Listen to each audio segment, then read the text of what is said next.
Prime debate স্বাগতম জনাইছো আৰু আৰম্ভ কৰিছো আজিৰ অনুষ্ঠান গুৰুত্বপূৰ্ণ বিষয় শেহতীয়াকৈ ৰাজ্যৰ ৰাজনৈতিক পৰিস্থিতি আৰু বিশেষকৈ বিৰোধী পক্ষৰ ৰণচালি কংগ্ৰেছে গুৰুত্বপূৰ্ণ বৈঠক অনুষ্ঠিত কৰিছে ৰিপুন বৰাকো যোগদান কৰোৱাইছে কালি জিতেন্দ্ৰ সিং আহিছিলে ভাৰতীয় জনতা পাৰ্টিয়ে কেনেকৈ মোকাবিলা কৰে ৰাজ্যত বহুত সমস্যা বহুত ইস্যু তাৰ ভিতৰতে প্ৰায় 20000 কোটি টকা বুলি চৰ্চা হোৱা ষ্টক ব্ৰোকিং কেলেংকাৰী ৰাজ্যৰ প্ৰান্তে প্ৰান্তে ওলাইছে প্ৰতি 24 ঘণ্টাত নতুন নতুন কোম্পানী ওলাইছে যোৱা 24 ঘণ্টাত তিনটা নতুন কোম্পানী ওলাল তাত এগৰাকী আকৌ মহিলাৰ নাম সাঙুৰ খাই পৰিছে যুৱতী মহিলাৰ নাম সাঙুৰ খাই পৰিছে আৰু ইটোৰ পাছত হিটো এলেকাত এনেদৰে সাধাৰণ ৰাজ্যক প্ৰতাৰণাৰ খবৰ আহিছে বিভিন্ন বিষয় সেমিবৰে পলায়ন কৰিছে বুলি খবৰ আহিছে গুৱাহাটীত নাই বাহিৰলৈ গুচি গল বিদেশলৈ যোৱাৰ কথা চৰ্চাত আহিছে গতিকে এই সমগ্ৰ বিষয়বোৰত বিৰোধী ৰাজনীতি কোন দিশেৰে যাব কেনেকৈ লৈ যাব বিৰোধী পক্ষৰো দুটা গুৰুত্বপূৰ্ণ খবৰ আছে ৰাইজৰ দল আৰু অসম জাতীয় পৰিষদ তেওঁলোকে একত্ৰীকৰণ কৰি এটা দল কৰাৰ পৰিৱৰ্তে তেওঁলোকে এটা যৌথ মৰ্চা কৰি এখন মঞ্চৰ তলতে তেওঁলোক দুইটা দল একে কিছু সামূহিক বিষয়লৈ আগবাঢ়ি যোৱাৰ সম্ভাৱনা আছে দ্বিতীয় কথাটো হ'ল যে কংগ্ৰেছত যি কোৱা হৈছিল যে উদ্যোগ চলিছে ভূপেন বৰাক সভাপতি পদৰ পৰা আঁতৰাবৰ কাৰণে কিন্তু সেই বিষয়টোত কালি জিতেন্দ্ৰ সিঙে স্পষ্টীকৰণ দিলে ভাৰতীয় জনতা পাৰ্টিৰ ষড়যন্ত্ৰ বুলি মন্তব্য কৰিছে এই বিষয়টোৰ চৰ্চা কৰিম মুখতে সাইদুল ইছলাম ডাঙৰীয়া আছে বিশ্লেষক স্বাগতম জনাইছো মুখতে কংকন দাস ডাঙৰীয়া আছে প্ৰদেশ কংগ্ৰেছৰ মুখপাত্ৰ আপোনাক স্বাগতম জনাইছো মুখতে সুৰঞ্জন দত্ত ডাঙৰীয়া আছে ভাৰতীয় জনতা পাৰ্টিৰ মুখপাত্ৰ স্বাগতম জনাইছো আৰু মই চৰ্চা কৰিম চক্ৰধৰ গগৈ ডাঙৰীয়া মোৰ সৈতে সংযুক্ত হৈছে গগৈ ডাঙৰীয়া আপোনাক স্বাগতম জনাইছো আৰু জ্ঞানেন্দ্ৰ বৰ্মন ডাঙৰীয়া বিশ্লেষক মোৰ সৈতে সংযুক্ত হৈছে মই স্বাগতম জনাইছো মই প্ৰথমতে চক্ৰধৰ গগৈ ডাঙৰীয়া ওচৰলৈ গৈছো কংগ্ৰেছে যথেষ্ট মানে আগ্ৰাহী ৰূপ লৈ এটা ৰাজনীতি আৰম্ভ কৰিছে কালি ৰিপুন বৰাক পুনৰ ঘূৰাই আনিছে তৃণমূল কংগ্ৰেছৰ সভাপতি কোনোবাই যোগদান কৰিছে বিভিন্ন পলিচি হৈছে জিতেন্দ্ৰ সিং আহিছে আৰু তেওঁলোকে খুব ভাল প্ৰদৰ্শন কৰিব বুলি তেওঁলোকে এতিয়া আশা কৰিছে আৰু ঘোষণাও কৰিছে গতিকে পৰিৱৰ্তিত ৰাজনৈতিক পৰিস্থিতিত বিৰোধী পক্ষই কেইবাটাও গুৰুত্বপূৰ্ণ সিদ্ধান্ত লৈছে তাৰ ভিতৰত এখন মঞ্চতে থাকিব মৰ্চাত থাকিব অসম জাতীয় পৰিষদ ৰাইজৰ দল সেইটো এটা গুৰুত্বপূৰ্ণ খবৰ হ'ব পাৰে আৰু অনাগত ৰাজনীতি এই বিষয়কেইটা অত্যন্ত লক্ষণীয় হ'ব কোন দিশেৰে যায় চক্ৰ গগৈ ডাঙৰীয়া কংগ্ৰেছৰ এই আগ্ৰাসী যিটো ভূমিকা বা যিটো ৰূপ লোৱা বুলি আপুনি কৈছে বা তেওঁলোকেও কৈছে সেইটোৱে কি ৰিজাল্ট দিব সেইটো নিৰ্বাচনে ক'ব তাৰ পৰা কি ফলাফল পাব এইটো নিৰ্বাচনে ক'ব কাৰণ যোৱা দিনত হৈ যোৱা বিগত দিনৰ প্ৰত্যেকটো নিৰ্বাচনত কি ফলাফল পাইছে আপোনালোকেও দেখি আছে গতিকে আগ্ৰাসী তেওঁলোকে ৰূপ ল'বও পাৰে কাৰণ যোৱা 10টা বছৰ তেওঁলোকে ক্ষমতাত নাই দিল্লীত 15 বছৰ নাই আৰু দিল্লীত 10 বছৰ নাই আৰু অসমতো প্ৰায় 10 বছৰে এতিয়া নাই বুলি ক'ব পাৰি গতিকে সুদীৰ্ঘ 60-70 বছৰ ক্ষমতাত থকা এটা ৰাজনৈতিক দলে 10 বছৰ কাল ক্ষমতাৰ পৰা বাহিৰত থকাটোত তেওঁলোকে অসন্তুষ্টি হোৱাটো স্বাভাৱিক কথা আৰু এনেও কংগ্ৰেছৰ ৰাষ্ট্ৰ নিৰ্মাণৰ দায়িত্বটোৰ বিপৰীতে তেওঁলোকৰ বেছি পাৱাৰ হাংগ্ৰিটো সদায় বেছি গতিকে তেওঁলোকে অলপ খৰধৰ কৰাটো কোনো ডাঙৰ কথা নহয় কিন্তু এটা কথা ঠিক অহা নিৰ্বাচনতো কংগ্ৰেছে অসমত কোনো ভাল ফলাফল দেখুৱাব নোৱাৰে এবাৰে আপোনালোকে চাওক কেৱল মাত্ৰ দুটা সিটত তেওঁলোকে জিকিবলৈ সক্ষম হৈছে তিনটা সিটত জিকিছে গতিকে অনাগত দিন তিনটা সিটত জিকিছে গতিকে অনাগত দিনবিলাকতো কংগ্ৰেছে বাঞ্ছিত ফলাফল কাহানিও পাব নোৱাৰে তাৰ কাৰণে তাক প্ৰতিহত কৰিবৰ কাৰণে ভাৰতীয় জনতা পাৰ্টি সদা জাগ্ৰত সদা প্ৰস্তুত হৈ আছো আমি কংগ্ৰেছক কেনেকৈ পৰাভূত কৰিব লাগে তাৰ শিক্ষা আমাৰ আছে তাৰ ব্যৱস্থা কৌশল ইতিমধ্যে ভাৰতীয় জনতা পাৰ্টিও কৰিছে গতিকে কংগ্ৰেছে যি কৰিছে তেখেতলোকে কৰি থাকক ৰাজনৈতিক দল হিচাপে তেওঁলোকে নিজৰ প্ৰস্তুতি চলাবই আমিও হুই বহি থকা নাই ভাৰতীয় জনতা পাৰ্টিয়ে সৰ্বদিশত একেবাৰে টপ টু বটম আমি দলক সংগঠিত ৰূপত আগুৱাই লৈ যাবৰ কাৰণে ব্যৱস্থা কৰিছো আৰু অন্যান্য দল যিবিলাকে লগ লাগি কিবা কৰাৰ কথা কৈছে ৰাইজৰ দল বা এজেপি দল তেখেতলোকৰ কথা মই বিশেষ চিন্তা কৰিবলগীয়া একো নাই ৰাইজৰ দলৰ মানুহ কালি মোৰ ঘৰতে প্ৰায় 100 মান মানুহে যোগদান কৰিছে কালি সন্ধিয়া আপোনালোকে নিশ্চয় মোৰ ফেচবুক একাউণ্ট যদি চাইছে গম পাব কংগ্ৰেছ দলৰ বহু কাৰ্যকৰ্তাও আহি মোৰ দলত কালিয়ে যোগদান কৰিছে মোৰ বিজেপি দলত যোগদান কৰিছে আনকি কংগ্ৰেছ এজেপি ৰাইজৰ দলৰ বহু কৰ্মীয়ে মই ক'লো 100 জনতকৈ অধিক মোৰ হাততে কালি ফেচবুকত আপডেট দিছো গতিকে ইতিমধ্যে ৰাইজৰ মোহভংগ হৈছে যিবিলাক মানুহে মিছা কথা কৈ ভুৱা জাতীয়তাবাদৰ ঢল বুৱাই বিভিন্ন ধৰণৰ প্ৰৰোচনামূলক কথা কৈ যিবোৰ মানুহে মানে ৰাজনীতিৰ ঢলটো বেলেগ ধৰণে বুৱাবৰ কাৰণে প্ৰয়াস কৰিছিলে যোৱা লোকসভা নিৰ্বাচনত তাৰ ফল ইতিমধ্যে ৰাইজে ভুগিছে আৰু ৰাইজে সেইকাৰণে বুজি উঠিছে আৰু পুনৰ যোৱাবাৰ গুচি যোৱা ৰাইজেও এবাৰ পুনৰ বিজেপিলৈ ঘূৰি আহিবৰ কাৰণে আগবাঢ়ি আহিছে আৰু আমি তেওঁলোকক স্বাগতম জনাইছো কাৰণ সেইখিনি আমাৰে মানুহ আছিলে কিন্তু এতিয়া যদি গৌৰৱ গগৈ কাইলৈ প্ৰদেশ কংগ্ৰেছৰ সভাপতি পাতে তেতিয়াহ'লে ছবিখন কিছু সলনি হ'ব পাৰে জিকি আহিছে যোৰহাটৰ পৰা নাই নাই আমি চক আপুনি চাওক আমিনো কাক হৰুৱাই আহিছো আমিতো তেখেতৰ পিতৃ তৰুণ গগৈক হৰুৱাই পেলাইতো আমি বিজেপি শাসনলৈ আহিছো গতিকে তৰুণ গগৈয়ে যেতিয়া আমাৰ কাৰণে ভয়ৰ কথা নাছিল তো পুত্ৰ গগৈ আমাৰ পুত্ৰজন কেনেকৈ আমাৰ কাৰণে ভয়ৰ কাৰণ হ'ব পাৰে তেওঁ এগৰাকী ব্যক্তি ৰাজনৈতিক কৰ্মী হিচাপে ব্যক্তি হিচাপে তেওঁ দায়িত্ব ল'ব কাম কৰিব বেলেগ কথা কিন্তু বিজেপিৰ কাৰণে আমাৰ কোনো ভয়ৰ কাৰণ হ'বই নোৱাৰে কাৰণ গৌৰৱ গগৈ যদি তাত আছে ইয়াততো চক্ৰ গগৈ আছে নহয় চক্ৰ গগৈতো বিজেপিত আছে এটা কি কৰিব আমি গতিকে আমিওতো হুই বহি থকা নাই কংগ্ৰেছ নিশ্চিতভাৱে কৰিছো আপোনাৰ প্ৰতিক্ৰিয়াটো লৈ লৈছো কংগ্ৰেছৰ পৰা আকৌ আহিম প্ৰথম কথাটো হ'ল তেখেতে 3টা সিট জিতাৰ কথা কৈছে পাৰ্লিয়ামেণ্ট ইলেকশ্যনত আপোনালোকক মই ক'ব খুজিছোঁ এই পাৰ্লিয়ামেণ্ট ইলেকশ্যন আগতো 3টা সিট জিতিছিলে তেতিয়া আমাৰ কংগ্ৰেছৰ বাকীখিনি আপোনাৰ বিজেপিৰ মিত্ৰজোঁটে জিতিছিল কিন্তু এইবাৰ যি 3টা সিট জিতিলে আৰু বিজেপি মিত্ৰ দলে 11টা MP সিট জিতিলে এইবাৰ অলপ নিৰ্বাচনৰ ৰণনীতিটো অলপ সুকীয়া আছিল কাৰণ আগৰবিলাক এইবাৰ যে ধৰ্মৰ নামত যিটো ৰাজনীতি কৰে সেই ৰাজনীতিটো অসমৰ বৃহত্তৰ অসমীয়া সমাজখনে তাক ৰিজেক্ট কৰিছে আপোনালোকে গৌৰৱ গগৈ হেৰিত যোৰহাটত আপুনি দেখিছে অসমীয়া সমাজে তেখেতক জিতাই লৈ গ'ল যাক গৌৰৱ গগৈ হাৰাবৰ কাৰণে মাননীয় পীযুষ হাজৰিকাদেৱে 127খন মিটিং কৰিছে মাননীয় মুখ্যমন্ত্ৰী মহোদয়ে 26খন মিটিং কৰিছে আৰু সকলো বিধায়কৰ পৰা আমোলাৰ পৰা ঠিকাদাৰ সকলো নুমি গৈছে বুলি বাতৰিতে ওলাইছে কিন্তু অসমীয়া জাতিটো বুজাই দিছে যে এইখন অসমখন হৈছে বৃহত্তৰ অসমীয়া যিটো গাথা সেইটো হৈছে শংকৰ ৰাজনে সৃষ্টি কৰা কথা ঠিক তেনেদৰে বিজেপিক যিটো গৌৰৱ গগৈ শক্তিশালী প্ৰাৰ্থী আৰু গৌৰৱ গগৈ জয় আপোনালোকৰ কাৰণে শক্তিশালী ঠিক তেনেকৈ যে ধৰ্মৰ নামত ৰাজনীতি কৰা EDF যাৰ মুৰব্বী আমাৰ বদৰুদ্দিন আজমল ডাঙৰীয়া মাইনৰিটি ভোটবিলাকে ৰিজেক্ট কৰিছে কাৰণ ধৰ্মৰ নামত ৰাজনীতি কৰা যিটো দুটা দল এটা হ'ল বিজেপি আৰু এটা হ'ল EDF এই দুটা দলক যে অসমৰ ৰাইজে নিবিচাৰে তাৰ এইবাৰ যোৱাবাৰ পাৰ্লিয়ামেণ্ট ইলেকশ্যনৰ ৰিজাল্টে ওলাইছে আৰু সেইকাৰণে মই কৈছোঁ মই যোৱাকালি চৰাইদেউৰ পৰা আহিছোঁ তাত আপোনালোকে দেখিছে এক উৎসৱমুখৰ পৰিৱেশ হৈছে আৰু এই ক্ষেত্ৰত আপুনি যদি কয় এই পৰিস্থিতিটো আনাৰ ক্ষেত্ৰত আপুনি নিশ্চিতভাৱে প্ৰদেশ কংগ্ৰেছৰ মাননীয় সভাপতি ভূপেন বৰা ডাঙৰ তেওঁৰ যিটো ৰণকৌশল নীতি আছিল সেই ৰণকৌশল নীতিটোত বিজেপি থানবান হৈ গৈছে এতিয়া অসমত এনেকুৱা এটা পৰিস্থিতি তেওঁলোকে কৰিব খুজিছিল যে মানুহ কংগ্ৰেছৰ নেতাসকলক দৰদাম কৰি দিয়ে বোলে ৰাজ্যিক ডিষ্ট্ৰিক্টৰ প্ৰেচিডেণ্টে ইমান দাম এইটো পীযুষ হাজৰিকা ডাঙৰীয়াৰ ষ্টেটমেণ্ট কিন্তু আজি পৰিৱেশকো নাই এতিয়া আমি কংগ্ৰেছে এতিয়া সকলোতে আমি তেওঁলোকৰ দৰে মিছা বাণিজ্যিক মেলা পাতিব খোজা নাই আমাৰ এতিয়া অসমত এক জইনিং মেলা হ'ব আৰু ইতিমধ্যে আমাৰ প্ৰদেশ কংগ্ৰেছ কমিটিৰ সন্মানীয় ভূপেন কুমাৰ ডাঙৰীয়াৰ নেতৃত্বত তেখেতে কৈছে যে আমি জনাইতো শুনাই বাই 43টা বিধানসভা সমষ্টিত আমি আৰম্ভ কৰিম কাৰ্যসূচী আৰু এই কাৰ্যসূচীতে আপোনালোকে দেখিবলৈ পাব অসমৰ বিভিন্ন জাতি সত্তাক ভাল পোৱা সকলো মানুহে কংগ্ৰেছক লগত আগবাঢ়ি যাব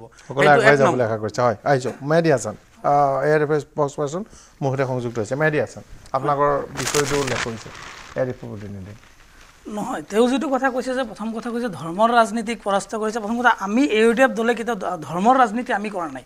EUDF দলটো গঠন হৈছিল অসমৰ এক অৱহেলিত জনগোষ্ঠীৰ এক ৰাজনৈতিক আকাংক্ষা লৈ এইটো এটা ৰাজনৈতিক সংগ্ৰাম আৰু সংগ্ৰামত ধৰক জয় পৰাজয় থাকেই এইবাৰক আমাক ৰাইজে প্ৰত্যাখ্যান কৰিছে নিশ্চিতভাৱে বিগত সময়ত আমাৰ কিছু ভুল আছিল আমি এইবিলাক আত্মসমালোচনা কৰিছোঁ এতিয়া আমাৰ দলৰ যিমান প্ৰতিখন সংগঠনৰ এতিয়া আমি পুনৰ এতিয়া আমাৰ নতুনকৈ আমি দলৰ প্ৰত্যেকটো সমিতিবিলাক গঠন কৰি আছোঁ দল এতিয়া পুনৰ আমাৰ সাংগঠনিক কাম কাজ এতিয়া পুনৰ অব্যাহত আছে আৰু আমি আশাবাদী আমি যি ইস্যু লৈ বা যি আমাৰ যি দাবী আমাৰ যি ইস্যু এই ইস্যুৰ ক্ষেত্ৰত ৰাইজে আমাক নিশ্চিতভাৱে আকৌ সঁহাৰি দিব আৰু ৰাইজৰ ৰাজনৈতিক যি আকাংক্ষা এই আকাংক্ষা পূৰণত আমি নিশ্চয় সফল হ'ম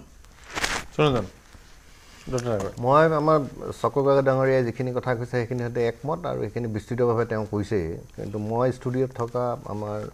কংগ্ৰেছৰ মুখপাত্ৰ ডাঙৰীয়াৰ কথা এটাত কওঁ যে ধৰ্মৰ ৰাজনীতিটো বিজেপিক আপোনালোকে যি ধৰণে আমি বিজেপিয়ে ধৰ্মৰ ৰাজনীতি কৰোঁ বুলি আপোনালোকে প্ৰচাৰটো কৰিছে নহয় তেতিয়াহ'লে আপুনি সমগ্ৰ ভাৰতবৰ্ষত আমাৰ শ্লোগানটো সবকা সাথ সবকা বিকাশ নহ'ল হয় আৰু বিগত লোকসভা নিৰ্বাচনত আপোনালোকে যদি চাই সমগ্ৰ ভাৰতবৰ্ষৰ লগতে অসমতো যোৰহাটৰ পুংখানুপুংখভাৱে আমাৰ দলীয় নেতৃত্বই এইখিনি খুব সুন্দৰকৈ পৰ্যালোচনা কৰিছে ক'ত কি কেনেকৈ ধৰণে ভুল ক্ৰুটি থাকি গ'ল তাৰ পাছতো কিন্তু আমি অসমত 2019 চনৰ যি 9টা সিট আছিল আমাৰ বিজেপি আৰু মিত্ৰজোঁটৰ আমি সেইটো সুপাৰচিড কৰি আমি 11টালৈকে বঢ়াবলৈ আমি সক্ষম হৈছোঁ আৰু আমি মোটামুটি 92টা 92টা বিধানসভা সমষ্টিত আমি ফুল লিডিঙত আছোঁ এইটো হৈ গ'ল ইলেকশ্যনৰ ৰিজাল্ট ধৰ্ম ৰাজনীতি কথাটোত আপোনালোকে যেতিয়া যিটো কথা কংগ্ৰেছে আমাক বাৰম্বাৰ ভাৰতীয় জনতা পাৰ্টিক এই দুখাৰোপটো কৰি থাকে আমি হিন্দু বা মুছলমানৰ কেতিয়াও বিৰোধী নহয় অসমত বিশেষকৈ আমি যিসকল বহিৰাগত বুলি আমি ঠাউকতে কওঁ বা সংবাদ মাধ্যমেও কিছু ক্ষেত্ৰত আপোনালোকৰ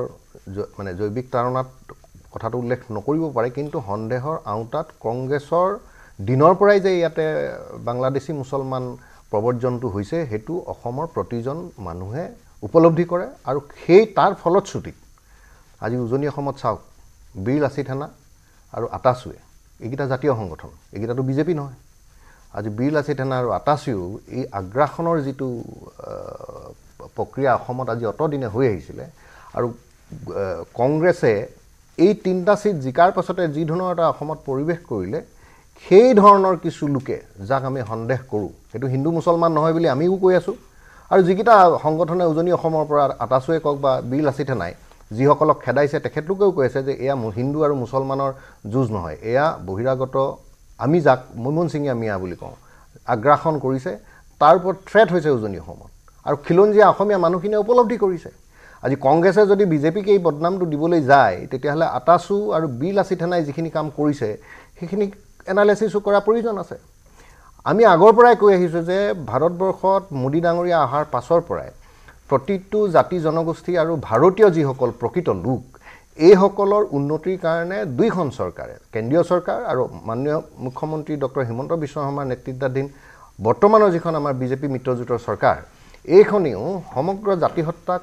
একেলগ কৰি কাম কৰাৰ চেষ্টা কৰিছে কিন্তু ইয়াত আমি যিখিনি বহিৰাগত বুলি যিখিনি সন্দেহ কৰোঁ সেইখিনি মানুহৰ কাৰণে আমাৰ যে থ্ৰেট হৈছে হেতু কংগ্ৰেছে আজি ইয়াত ষ্টুডিঅ'ত নক'ব পাৰে বা পলিটিক্যাল স্কোৰিঙৰ কাৰণে কংগ্ৰেছে হেতু মানি নল'ব ৰুলিং পাৰ্টিয়ে থ্ৰেট হৈছে বুলি ক'বনে ৰুলিং পাৰ্টিয়ে তেওঁলোকক বিচাৰি উলিয়াই যদি বিদেশী পঠাই দিব তাৰ কাৰণে আপোনালোকে মৰ্যাদা দিব হয় তাৰ কাৰণে আপুনি যিটো কথা পৰাগদা আপুনি ক'লে মুখ্যমন্ত্ৰী ডাঙৰীয়া আজি 3 দিনৰ আগতে বিপ্লৱ শৰ্মা আয়োগৰ যিখন তেওঁ পৰামৰ্শাৱলী দিছিলে তাৰে 57টা পৰামৰ্শাৱলী অসম চৰকাৰে কৰিব পৰা অৱস্থাত আছে বুলি তেওঁ কৈছে বাকি 10টাত এইখিনি বাকি 10টাও কৰিব লাগে হয় এতিয়া মই দেখিছোঁ কংগ্ৰেছৰ কালি প্ৰাক্তন সাংসদ আব্দুল খালেকে কৈছে ইনাৰ লাইন পাৰমিট কৰিলে মোৰ কোনো আপত্তি নাই মই বৰঞ্চ সমৰ্থন কৰিম কি আপত্তি আছে তাকেতো কৈছোঁ এতিয়া কোনোবাই কৈ আছে যে বোলে নহয় অসম ৰিজাৰ্ভ কৰি দিয়ক কংগ্ৰেছৰ প্ৰতিনিধিয়ে মোৰ ষ্টুডিঅ'ত আহি কৈছে মুখ্যমন্ত্ৰী আৰু উপ মুখ্যমন্ত্ৰী জনজাতি আৰু অনুসূচিত জাতিৰ কাৰণে সংৰক্ষণ হ'ব লাগে অসমত সংৰক্ষণ হ'ব লাগে এই কথাও কংগ্ৰেছৰ মানুহে কংগ্ৰেছৰ সংখ্যালঘু নেতাই কৰি আছে আপোনালোকৰ কাৰণে সুযোগ এতিয়া কৰি দিয়ক এডমিনিষ্ট্ৰেটিভ সমাধান হওক বিষয়টো সব বাংলাদেশী আমি খেদি দিওঁ আৰু সব ভাৰতীয় নাগৰিক যি তেওঁলোকে যি ধৰণে থাকিব লাগে যি মৰ্যাদা পাব লাগে থাকক কওঁ এতিয়া চৰকাৰখনে খুব পদ্ধতিগতভাৱে আৰু প্ৰণালীবদ্ধ আৰু খুব বৈজ্ঞানিকভাৱে কামবিলাক কৰি আছে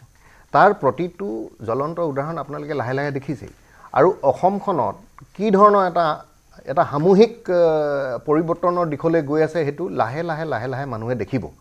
ঘৰ এখন সজাওঁতে মানুহক সময় লাগে চৰকাৰখন অহাৰ পাছতো আমাৰ এতিয়া 9 বছৰ চলি আছে 5 বছৰ সৰ্বানন্দ সোণোৱাল ডাঙৰীয়াৰ নেতৃত্বত হৈ গ'ল বাকি 3 বছৰ মাননীয় মুখ্যমন্ত্ৰী ডক্টৰ হিমন্ত বিশ্ব শৰ্মা ডাঙৰীয়াৰ নেতৃত্বত যি অসম গঢ় লৈছে মই আপোনালোকক নিশ্চিতভাৱে ক'ব পাৰোঁ 2026ৰ আগলৈকে মানুহে এটা মানে চকুৰ সন্মুখত দেখিব পৰা পৰিৱৰ্তন কিছুমান দেখিব আৰু এইটো মই দলৰ এজন কাৰ্যকৰ্তা হিচাপে ভাৰতীয় জনতা পাৰ্টি বুলি ক'বলৈ যোৱা নাই ৰাজনীতিৰ লগত বিশেষভাৱে আপুনি খুব অভিজ্ঞ মানুহ ৰাজনীতিৰ বিষয়বিলাক পুংখানুপুংখভাৱে অসমৰ ৰাজনীতিৰ বিষয়টো জানে দেখি মাননীয় মুখ্যমন্ত্ৰী ডাঙৰীয়াৰ যিবিলাক পলিটিকেল ষ্টেটমেণ্ট এই ষ্টেটমেণ্টবিলাক কিন্তু তেওঁ ইনে নকয় যিখিনি ফলৱৰ্তী কৰিব পৰা ব্যৱস্থাত থাকে বা তেওঁ কৰিব পৰা সক্ষমতা থাকে সেইখিনি তেওঁ পাব্লিকলি কয় আৰু আপোনালোকৰ স্বনামধন্য যিবিলাক সংবাদ মাধ্যম আছে তেখেতলোকক মাজে মাজে এই কথাবিলাক তেওঁ খুব ধুনীয়াকৈ বহলভাৱে বিস্তৃতভাৱে প্ৰকাশ কৰে এটা মোৰ হাতত দুজন বিশ্লেষক আছে আপোনালোকৰ ওচৰলৈ আকৌ আহিম মই প্ৰথমতে ডক্টৰ বৰ্মন ডাঙৰীয়া পৰিৱৰ্তিত পৰিস্থিতি ৰাজনৈতিক পৰিস্থিতি অসমৰ যথেষ্ট ঘনাই সলনি হৈ আছে হয় এতিয়া কথাটো এনেকুৱা মই এজন বিশ্লেষক হিচাপে যদি চাব যাওঁ ভাৰতীয় জনতা পাৰ্টি বিশেষকৈ সন্মানীয় মুখ্যমন্ত্ৰী হিমন্ত বিশ্ব শৰ্মা ডাঙৰীয়াই 3টা কনষ্টিটুৱেঞ্চিক অতি ষ্ট্ৰংলি আপিল কৰিছে শেহতীয়াভাৱে আৰু আপিল কৰি আহিছে এটা হ'ল যিটো স্পষ্ট হৈ পৰিছে সেইটো হ'ল হিন্দুত্ব কনষ্টিটুৱেঞ্চি, আৰু আনটো হ'ল এথেনিক কনষ্টিটুৱেঞ্চি, আৰু শেহতীয়াভাৱে অসমীয়া জাতীয়তাবাদী কনষ্টিটুৱেঞ্চি। এই তিনিটা কনষ্টিটুৱেঞ্চি লগ লাগি অসমত এটা সৰ্বস্পৰ্শী এক ৰেইনব' এলায়েন্স এক গঢ় লয়, আৰু শেহতীয়াভাৱে দেখা পোৱা গৈছে আটাইকেইটা কনষ্টিটুৱেঞ্চিক সন্মানীয় মুখ্যমন্ত্ৰী হিমন্ত বিশ্ব শৰ্মা ডাঙৰীয়াই শক্তিশালীভাৱে আপিল কৰিছে। যিটো বিৰোধী পক্ষৰ লগত এটা শক্তিশালী ইছ্যু আছিলে 6 নং দফা অসম চুক্তিৰ, শেহতীয়াভাৱে এইটো ক্ষেত্ৰতো অত্যন্ত সাহসৰ পৰিচয় দি মুখ্যমন্ত্ৰীগৰাকীয়ে কৈছে যে আমাৰ আয়ত্তত থকাখিনি আমি ইমপ্লিমেণ্ট কৰিম। এইটো কৰাৰ লগে লগে বিৰোধীৰ এটা ডাঙৰ ইছ্যু নাইকিয়া হৈ যাব আৰু অসমীয়া জাতীয়তাবাদী ভোটাৰক এক বিশেষভাৱে আকৃষ্ট কৰাত সহায়ক হ'ব আৰু জাতিটো সুৰক্ষাৰ ক্ষেত্ৰতো সহায়ক হ'ব। কিন্তু হয় কিছুমান দিশ চাব লাগিব, কি বিজেপিৰ লগত এতিয়া শক্তিশালীভাৱে আছে বাঙালী হিন্দু কনষ্টিটুৱেঞ্চিও। এতিয়া অসম এই 6 নং দফা ৰূপায়ণ কৰাৰ লগে লগে বাঙালী হিন্দু কনষ্টিটুৱেঞ্চিকো লগত লৈ আস্থাত লৈ আগবঢ়াৰ প্ৰয়োজনীয়তা নিশ্চয় হ'ব। বিৰোধী পক্ষৰ ৰাজনীতি যদি বিশ্লেষণ কৰিব যাওঁ, মই 3টা সমষ্টিৰ কথা নকওঁ, ধুবুৰী আৰু যোৰহাট এই 2টা সমষ্টিৰ নিৰ্বাচনী ফলাফল অত্যন্ত ছিগনিফিকেণ্ট আছিল অসমৰ ৰাজনীতিৰ কাৰণে, কাৰণ মুছলিম যিটো কনষ্টিটুৱেঞ্চি সেইটো AIUDFৰ পৰা আহি পেলাই কংগ্ৰেছৰ পিনে আহাৰ উমান আমি দেখিবলৈ পাইছো, আৰু আনপিনে খিলঞ্জীয়া অধ্যুষিত যোৰহাট সমষ্টি কংগ্ৰেছে বিজয়ৰ লগে লগে খিলঞ্জীয়া কনষ্টিটুৱেঞ্চিত নিজৰ স্পেচটো ৰিক্লেইম কৰা এটা সুযোগ, সুবৰ্ণ সুযোগ কংগ্ৰেছে পাইছিলে বা পাইছে। অৱশ্যে শেহতীয়া আমি নিৰীক্ষণ কৰি দেখিছো গৌৰৱ গগৈ ডাঙৰীয়াৰ শেহতীয়া গতিবিধিয়ে দেখুৱাইছে যে ভোট বেংক পলিটিক্সৰ পৰা ওপৰলৈ উঠি পেলাই খিলঞ্জীয়া জাতিসত্তাৰ আৱেগ আকাংক্ষাক আপিল কৰাৰ এটা সুবৰ্ণ সুযোগ তেখেতে পাইছিলে, সেই সুযোগটো যেন তেখেতে ল'ব বিচৰা নাই। ভোট বেংক পলিটিক্সকে যেন এতিয়াও আপিল কৰি আছে, তেনেকুৱা এক প্ৰৱণতা দেখা পোৱা গৈছে। অৱশ্যে আহি থকা সময়ত আমি নিৰীক্ষণ কৰিম কি ধৰণে ৰাজনৈতিক ঘটনা চক্ৰ আগবাঢ়ে। কিন্তু কংগ্ৰেছে এটা সুবৰ্ণ সুযোগ পাইছে গৌৰৱ গগৈৰ মাধ্যমেৰে, খিলঞ্জীয়া যিটো লষ্ট কনষ্টিটুৱেঞ্চি সেইটো ৰিক্লেইম কৰাৰ এটা সুযোগ পাইছে। কিন্তু মুখ্যমন্ত্ৰী হিমন্ত বিশ্ব শৰ্মা ডাঙৰীয়াই এই 3টা কনষ্টিটুৱেঞ্চিকে কিন্তু শক্তিশালীভাৱে যে আপিল কৰিছে, ইয়াৰ মই ভাবোঁ সুফল ভাৰতীয় জনতা পাৰ্টীয়ে হয়তো পাবলৈ সক্ষম হ'ব। পাব বুলি আপুনি ধাৰণা কৰিছে? হয় চাইদুল, গুৰুত্বপূৰ্ণ বিষয়। বৰ্মনেও কেইটামান গুৰুত্বপূৰ্ণ বিষয় ক'লে। হয়, তেখেতে নিজৰ বিশ্লেষণ গৌৰৱৰ বিজয়ে কিন্তু এটা স্পেচ উলিয়াই দিলে। স্পেচ উলিয়াইছে। 2টা কথা, এটা হৈছে কি কংগ্ৰেছৰ কাৰণে AIUDFৰ যিটো পৰাজয় বা AIUDF এক প্ৰকাৰ বিচ্ছিন্ন হোৱা যিটো পৰিৱেশ, সেই পৰিৱেশটোৱে কংগ্ৰেছক কিছু পৰিমাণে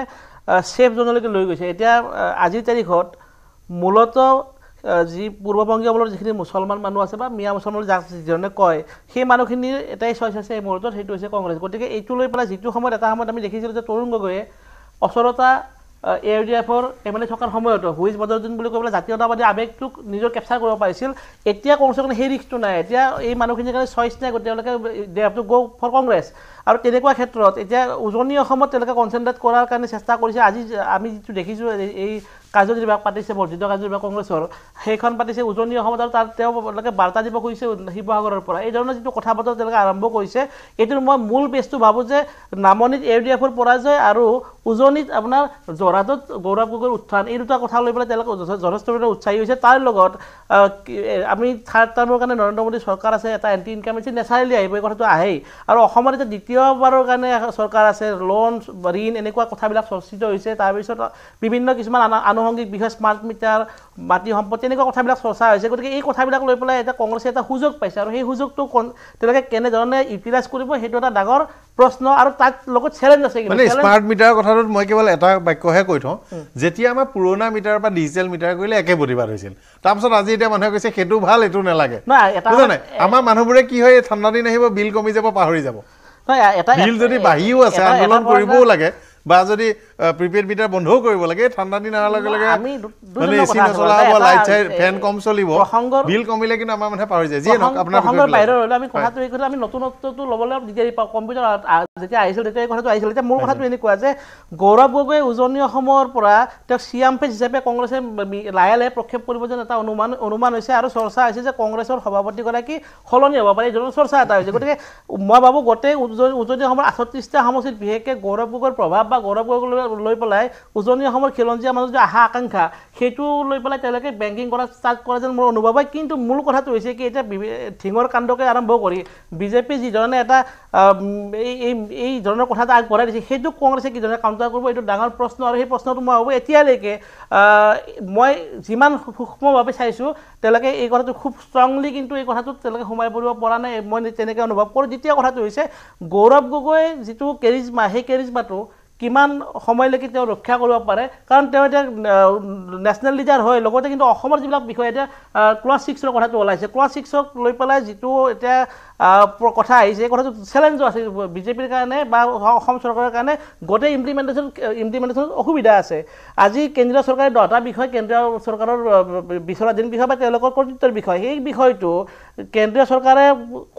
কৰিবই পাৰিব এই ধৰণৰ কথাটো কিন্তু আমি এতিয়ালৈকে নিশ্চয়তা পোৱা নাই আৰু সেইকেইটা বিষয় যদি সাংবিধানিক ৰক্ষা কৱচৰ বিষয় সেই লেজিছলেটিভ যিবিলাক কথা এইবিলাক যদি নহয় তেতিয়াহ'লে মই ভাবোঁ ক্লাছ 6ৰ কিছুমান কথা ছাপ্লিমেণ্টেৰী কথাবিলাকহে হ'ব মূল বিষয়বিলাক নহ'ব এনেকুৱা মূল বিষয়বিলাক কৰিবলৈ ধৰক এনেকৈ হঠাৎ চৰকাৰখনে কৈ দিয়াটো নিবিচাৰে মই ভাবোঁ যে হিমন্ত বিশ্ব শৰ্মাই কেইটামান কাম উচিতেই কৰিছে এতিয়া তাতে এটা পৰামৰ্শ আছে 51 চন এতিয়া আমি 51 চন কৰি ল'মনে 51 চন যদি কৰিব লাগে তেনেহ'লে অসম চুক্তিখন আমি আগতে কেঞ্চেল কৰি ল'ব লাগিব অসম চুক্তি কেঞ্চেল কৰিলে অসম চুক্তি অনুসৰি থকা এখন ইণ্টাৰনেশ্যনেল ৰেমিফিকেশ্যন থকা এখন চুক্তি গতিকে সেইটো ইণ্টাৰনেশ্যনেলি আমি কেনেকৈ প্লেচ কৰিম এই তিনিটা কথা নাভাবাকৈ কৰি দিব নালাগে কৰিব লাগে 51 যদি কৰিব বিচাৰিছে সেই কথাটোৰ লগত মই এটা মোক সুধিলেতো মই ক'ম যে ঠিক আছে 51 কৰক কিন্তু কৰি দিম বুলি কোৱাৰ পাছত তাৰ প্ৰক্ৰিয়াটোৰ কথা থাকিব লাগিব আৰু কনষ্টিটিউচনেল কিছুমান প্ৰভিজন আছে 371 বুলিয়ে সব কথাই কৰিব পাৰি বা সব কথাই এনেকৈ আজিয়ে দাঁড়িয়ে কমাই কৰি দিলোঁ নহ'ব পাৰে ভাবি চিন্তি ল'লে হ'ল 371 যদি একাউণ্টো কৰিব লাগে কথা পাতিব লাগিব আপোনাৰ সংশোধন কৰিবলৈ এনেকুৱা বিষয়বিলাক আছে গতিকে এই গোটেই বিষয়টোত গৌৰৱ গগৈ দিল্লী কি ধৰণৰ ভূমিকা গ্ৰহণ কৰে মই ভাবোঁ এই বিষয়টো কংগ্ৰেছৰ যিটো এটা নতুন ইউএছপি যেনেকৈ ল'ব খুজিছে সেইটোৰ ওপৰত কিন্তু যথেষ্ট পৰিমাণে আমাৰ ৰাজনৈতিক বিশ্লেষক হিচাপে আমি চকু ৰাখিম আৰু লগতে আমি এটা কথা গৌৰৱ গগৈ এতিয়া নেশ্যনেল লিডাৰ হৈ আছে তেওঁ এতিয়াও পূৰ্ণাংগ ষ্টেট লিডাৰ হোৱা নাই তেওঁ এতিয়াও ষ্টেট অৰ্গেনাইজেশ্যনেল কথাত তেওঁ ইনভলভমেণ্ট নাই আনকি গৌৰৱ গগৈ আজি কেইদিনমানৰ পিছত তেওঁ এটা সাংঘাতিক প্ৰত্যাহ্বান আহিব যে এটা হ'ল আমি বিদেশী বা বাংলাদেশী বুলি কওঁ এটা হ'ল পূৰ্ববংগীয় মূলৰে হওক বা ক'ৰ পৰাই হওক পূব পাকিস্তান মূলৰ হওক ইয়ালৈ অহা প্ৰব্ৰজনকাৰী যিসকল ভাৰতীয় নাগৰিক হ'ল নাগৰিকত্ব আছে তেওঁলোকৰ এই দুটা প্ৰসংগত গৌৰৱ গগৈয়ে কেনেকৈ কথা ক'ব আৰু কোনটো ছাপোৰ্ট কৰিব কিমানলৈকে যাব সেইটোৰ ওপৰত কিন্তু যোৰহাটৰ কথা নিৰ্ভৰ কৰিব এনেকুৱা লাগিছে যোৰহাট শিৱসাগৰ ডিব্ৰুগড় জিলাত ভৱিষ্যতলৈ এইকেইদিন হোৱা পৰিস্থিতিটো অব্যাহত থাকিব মই আৰু এটা প্ৰসংগ মই একেলগে উল্লেখ কৰি থওঁ যে ডিলিমিটেশ্যনৰ পিছত যিটো সামগ্ৰিক পৰিৱৰ্তন হৈছে গোটেই অসমৰ যিবিলাক সমষ্টি আছে সমষ্টি জনগাঁথনিত সেইটো লৈ পেলাই এটা মূল কথাটো হৈছে ট্ৰাইবেল 31টা চিট এতিয়া অসমত আছে এই 31টা চিটত ট্ৰাইবেলৰ মাজত গৈ পেলাই কংগ্ৰেছে নিজৰ ভেটি কৰিব পৰা সময় আছেনে নাই বা তেওঁলোকে এলায়েন্স কৰিব পৰা পৰিৱেশটো আছেনে নাই সেই এটা কথা অন্য যিবিলাক বেংগলী হিন্দু প্ৰায় বেংগলী হিন্দু আৰু হিন্দী ভাষীৰ 16টা সমষ্টি আছে সেই সমষ্টিকেইটা তেওঁলোকে কেনেকৈ নিজৰ আগবঢ়াই নিব পাৰিব সেইবিলাক কথা আছে 6টা সমষ্টিত টি ট্ৰাইবে সম্পূৰ্ণ নিয়ন্ত্ৰণ কৰিব সেই কথাখিনি আছে আহোমৰ 6টা সমষ্টিত বাৰু অলপ কংগ্ৰেছে যথেষ্ট পৰিমাণে এটা ভাল বেছ এটা নতুনকৈ হোৱা যেন আমি অনুভৱ কৰিছোঁ এই যিবিলাক কথা এই কথাবিলাক কিন্তু অত্যন্ত চেলেঞ্জিং এটা কথা কংগ্ৰেছৰ কাৰণে কিন্তু এটাৰ মাজতো এটা কথা আছে মই ভাবোঁ anti incumbency issue Gaurav Gogoi আৰু ক'ৰবাত আমি স্বীকাৰ কৰোঁ বা নকৰোঁ উজনি অসম নামনি অসমৰ মাজত কিন্তু অলপমান ৰাজনৈতিক যিটো চিন্তা চৰ্চাৰ প্ৰভেদ এই প্ৰভেদটো কিন্তু যথেষ্ট পৰিমাণে কাম কৰিব ফিল্ডত গতিকে এই গোটেইকেইটা বিষয় লৈ পেলাই কেনেকৈ আগবঢ়াই চাবলগীয়া হ'ব চক্ৰ গগৈ ডাঙৰীয়া কিন্তু এটা কথা ঠিক যে এতিয়াও গৌৰৱ গগৈ হয়তো এনেধৰণে এটা ভাবিছে মোৰ এটা কথা মনত আছে মই 2016 চনৰ নিৰ্বাচনৰ আগে এই চেনেলটো লঞ্চ কৰিবৰ কাৰণে যেতিয়া মই ৰামোজী ফিল্ম চিটি যাম আগদিনাখন মই তৰুণ গগৈক লগ পাইছিলোঁ আৰু মোক প্ৰথম এই তৰুণ গগৈ এই কথাটো কৈছিল যে চৰকাৰখন নাহে তেওঁ মোক ক'লোঁ যে আপুনি চতুৰ্থবাৰো চিফ মিনিষ্টাৰ হ'ব পাৰে মই চাগৈ সেই সময়ত নাথাকিম তেওঁ মোক প্ৰথম ক'লে যে মই কিজানি আমাৰ চৰকাৰ নাহিব মই আজি এওঁলোক মানে মোৰ লাগিছে গৌৰৱ গগৈ সেইটো সময়ত গৌৰৱ মানৱ বৰা একেলগে থাকে এতিয়া বিজেপিলৈ গ'ল এই ধৰণৰ গৌৰৱৰ লগে যিকেইজন যুৱ নেতা লাগি আছিল তেওঁলোকৰ কথা নিশ্চয় কৈছিল যে এওঁলোকক মই আজি ক'লোঁ যে আমাৰ চৰকাৰ নাহে সেইটো তোমালোকৰ ৰাজনৈতিক ভৱিষ্যতৰ কাৰণে ভাল হ'ব এনেকৈ বুলি ক'লে তাৰপিছত মই পৰৱৰ্তী পৰ্যায়ত দেখিলোঁ যে সঁচাকৈ তাৰ অলপ দিনৰ পাছত বিজেপিৰ এটা ঢৌ অসমত এটা দৃশ্যমান হ'ল গতিকে তেওঁ তৰুণ গগৈৰ ৰাজনৈতিক একুইপমেণ্ট যথেষ্ট আছিল তৰুণ গগৈ যিটো ধৰণে আছিল তৰুণ গগৈ MP হৈ গ'ল নেশ্যনেল লিডাৰ হৈ থাকিল সঠিক সময়ত অসমলৈ আহিলে প্ৰদেশ কংগ্ৰেছৰ প্ৰেচিডেণ্ট হ'ল সঠিক সময়ত দলে সংখ্যাগৰিষ্ঠতা ল'লে আৰু চৰকাৰ গঠন কৰিলে একেটাই মেজিক গৌৰৱ গগৈৰ ক্ষেত্ৰত হ'বনে নহয় আৰু হ'ব যদি গৌৰৱ গগৈয়ে তৰুণ গগৈৰ নিচিনাকৈ সেই নেতৃত্ব ৰাজ্যিক পৰ্যায়ত দেখুৱাব পাৰিব নোৱাৰে সেইটোৱে মূল প্ৰত্যাহ্বান এই মুহূৰ্তত কিন্তু এইটো কথাও ঠিক যে এই মুহূৰ্তত যদি ভূপেন বৰা কটৰাই প্ৰেচিডেণ্ট পাতি দিয়ে তেতিয়াহ'লে এটা কথা যে বংশানুক্ৰমিক মানুহৰ গুৰুত্ব আছে ভূপেন বৰাই অৰ্গেনাইজেশ্যন কৰিলে যিয়ে নহওক যোৰহাট জিকাইছে ভূপেন বৰাই কৃতিত্বৰ দাবীদাৰ হ'ব সেইটোৰ কাৰণেও তেওঁ দলটোৰ পৰা যদি একো নাপায় তেতিয়াও সেইটো এটা মানে তাৰ এটা পৰিব কাৰণ বিজেপিয়ে যিকেইটা কথা কৈ আছে বা বিজেপিলৈ অহা যিখিনি কংগ্ৰেছৰ পৰা অহা লোকসকলে কৈ আছে যে এই দলটোত এনেকুৱা চলে তাৰপিছত আকৌ সেনেকৈ ভূপেন বৰাক যদি অন্যায় কৰি অপমান কৰি খেদি দিব নিচিনা বা হঠাৎ পদবীটো আঁতৰাই দিব নিচিনা হয় তেওঁ হয়তো খংখু প্ৰকাশ নকৰিব পাৰে কিন্তু বাৰ্তা ভুল যাব গগৈ ডাঙৰীয়া গতিকে বহুত কথা আছে আৰু তাৰ মাজত আপোনালোকৰ কথা আছে যে আপোনালোকে উজনি অসমত খিলঞ্জীয়া মানুহৰ মাজত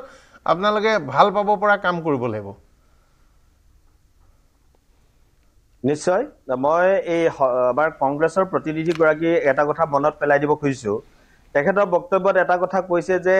শংকৰ আজানৰ দেশত ভাৰতীয় জনতা পাৰ্টীয়ে ধৰ্মৰ ৰাজনীতি কৰিছে মই প্ৰথমেই তেখেতক স্পষ্টভাৱে জনাই দিব খুজিছোঁ যে এইখন শংকৰ আজানৰ দেশ নহয়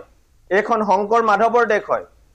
এই শংকৰ মাধৱৰ দেশত আমি আজান ফকীৰৰ আদৰ্শলৈ চলিব লগা আমাৰ একো নাই আমি পুৰাতন সনাতন হিন্দু সভ্যতাক হিন্দু সংস্কৃতিক আমি মানি চলা মানুহ ৬০০০ বছৰীয়া ইতিহাস আছে আমাৰ লগত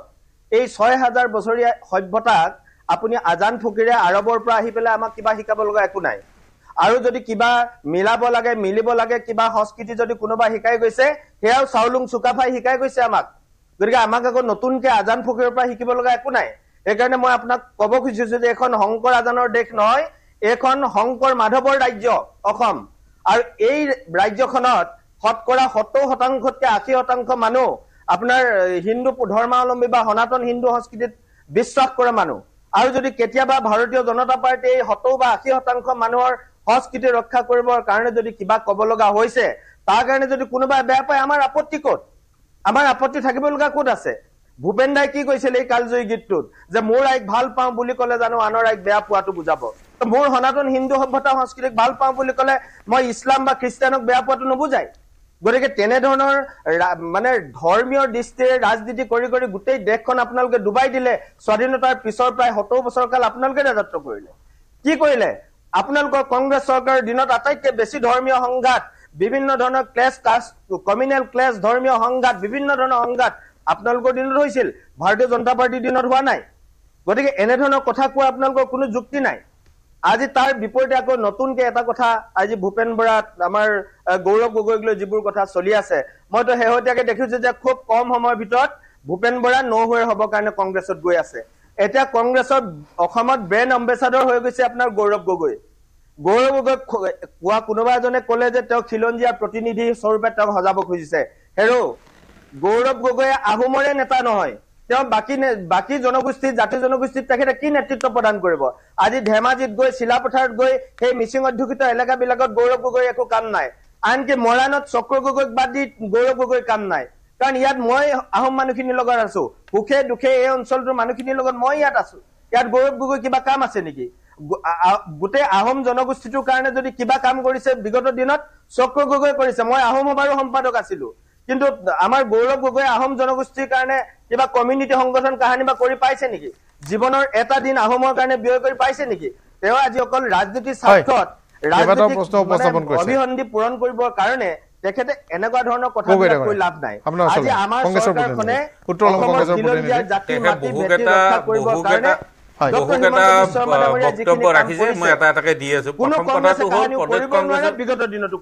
প্ৰদেশ কংগ্ৰেছৰ সভাপতি সলনি কথাটো তেখেতসকলে কৈছে আমাৰ বিশ্লেষকগৰাকীয়েও কৈছে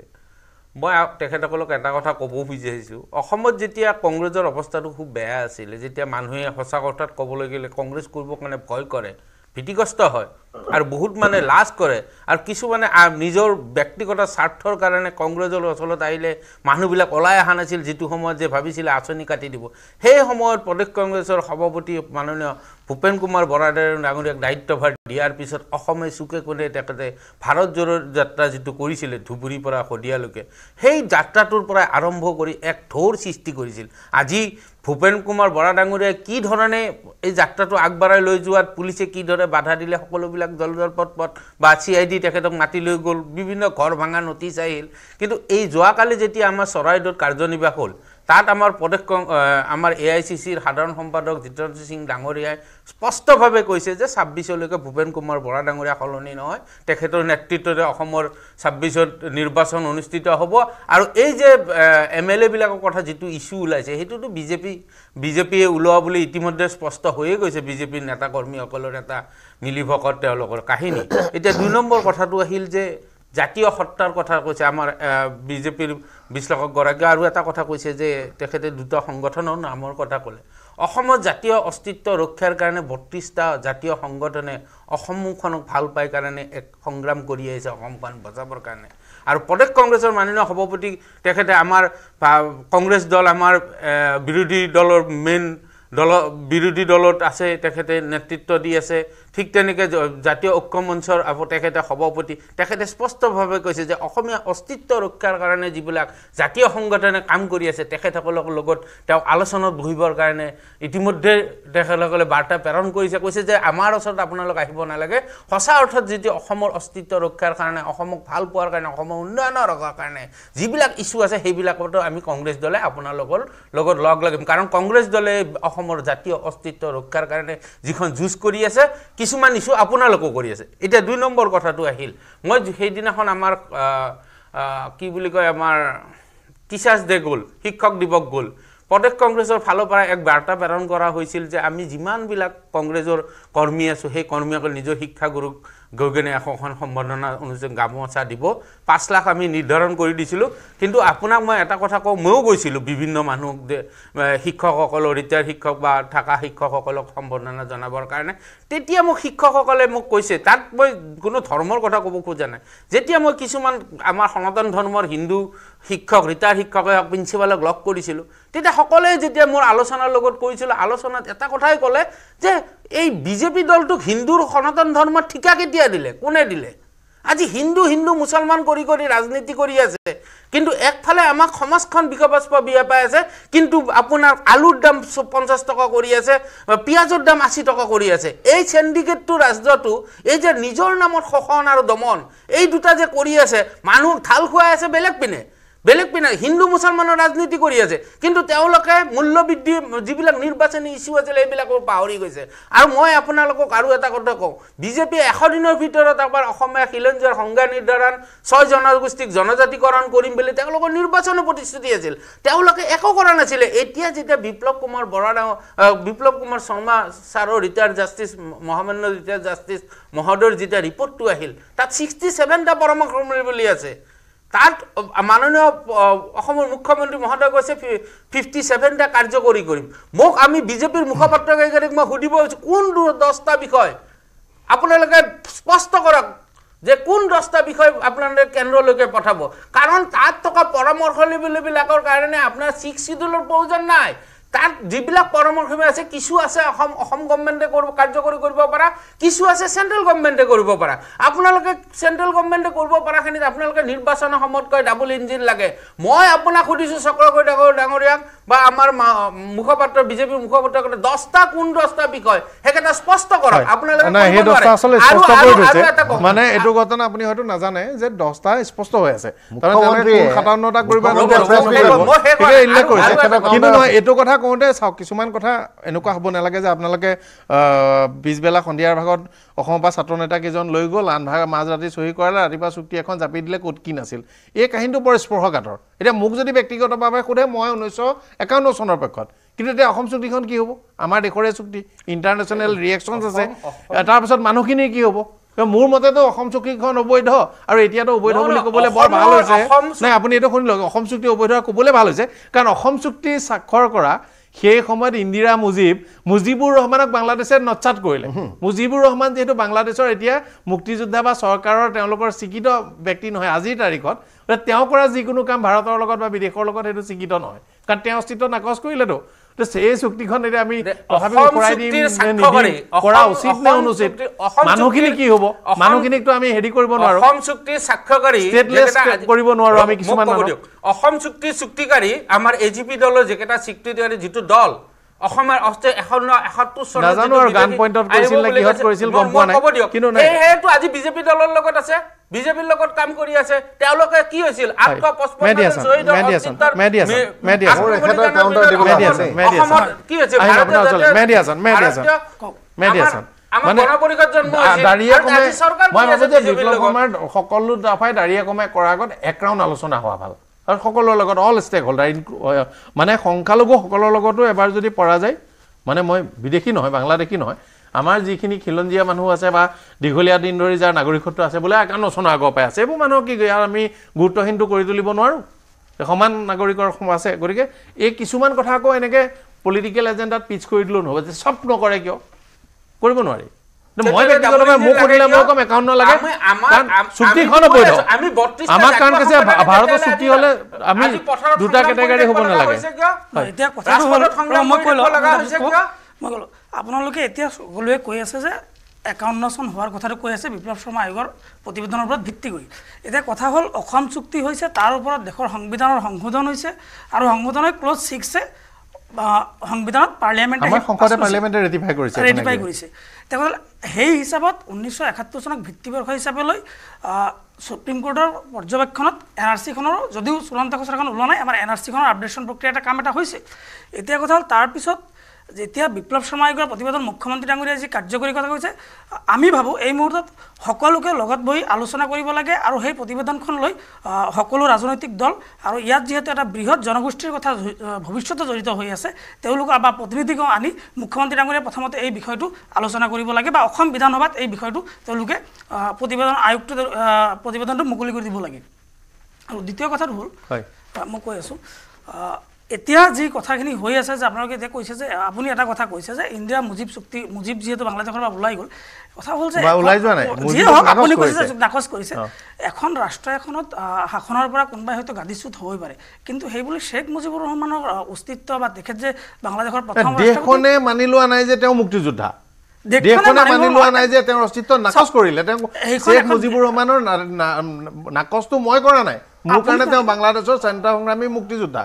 আমাৰ মহাত্মা গান্ধী যেনেকুৱা বাংলাদেশৰ তেনেকুৱা তেওঁ বাংলাদেশৰ জাতিৰ কিন্তু বাংলাদেশতো সেইটো কথা হৈ থকা নাই বাংলাদেশত হয় তেখেতৰ বাংলাদেশে যদি মুজিবুৰ ৰহমানক নেমানে তেওঁ কৰা সকলো কামেই নাকচ হৈ যাব আৰু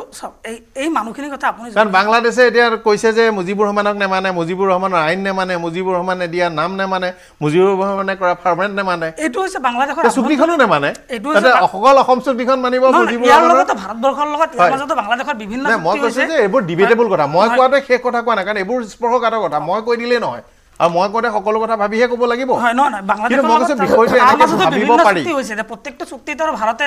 বৈদেশিক চুক্তি প্ৰতিটো চুক্তিটো ভাৰতে বাতিল কৰিব নোৱাৰে এতিয়া আপুনি যোনটো কথা কৈছে এতিয়া লেণ্ড বাউণ্ডাৰী এগ্ৰিমেণ্টটো শ্বেখ হাছিনা বা আমাৰ নৰেন্দ্ৰ মোদী স্বাধীনতা হৈছে এতিয়া সেইখন এগ্ৰিমেণ্টত আমি এতিয়া বিশ্বৰ ইতিহাসত পলিটিকেল ইতিহাসত এনেকুৱা ঘটনা হোৱা নাই যে দুখন ৰাষ্ট্ৰৰ চুক্তি বাতিল হোৱা নাই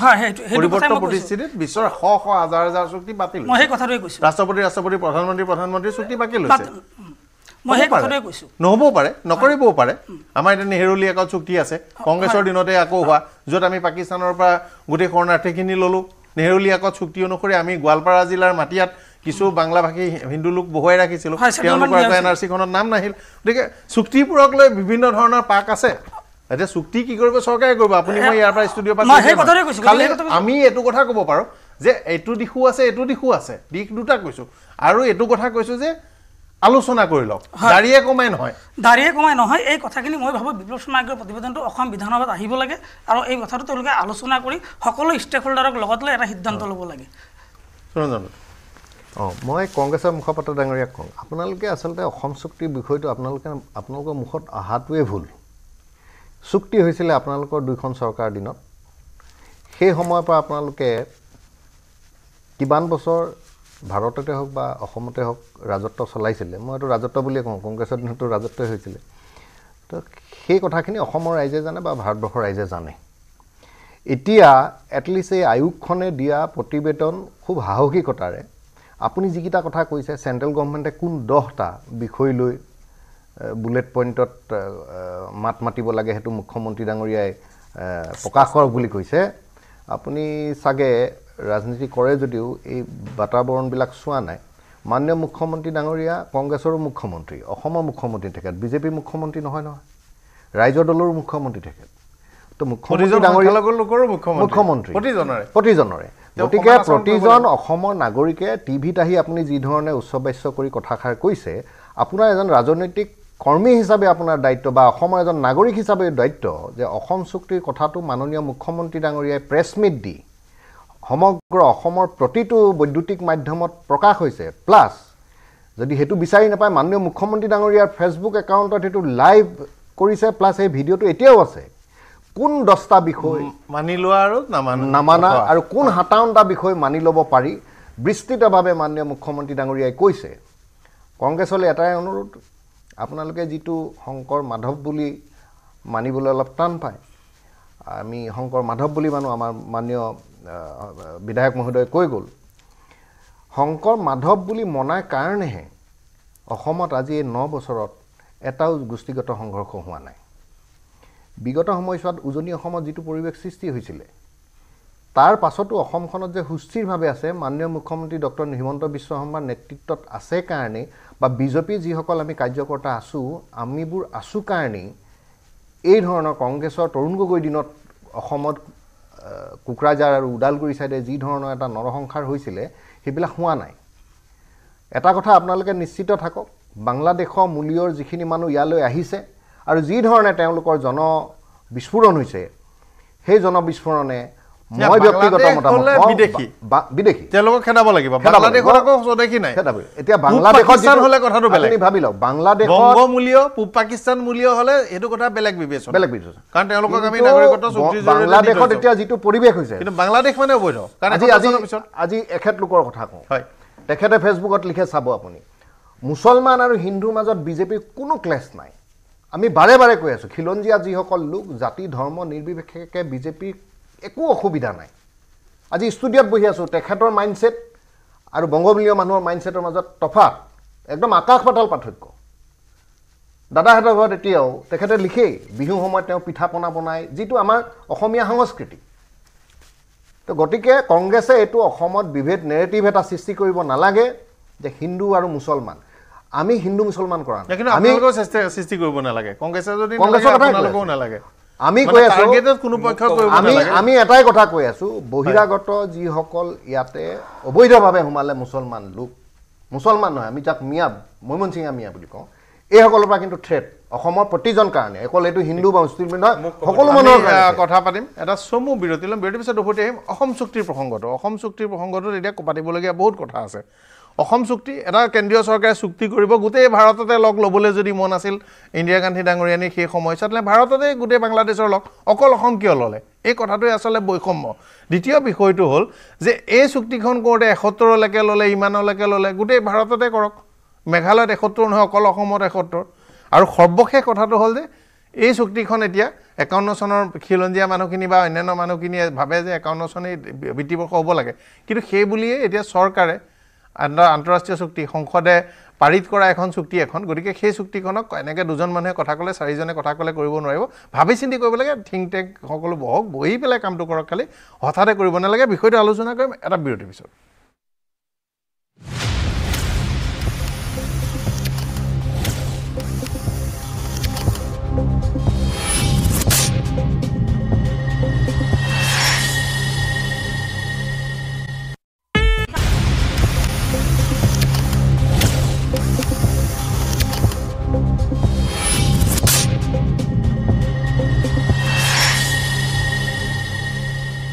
অসম চুক্তি এখন বনালে ভালকৈ বনাব লাগিছিল ৰাখে যদি গোটেই ইণ্ডিয়া ৰাখিব লাগিছিল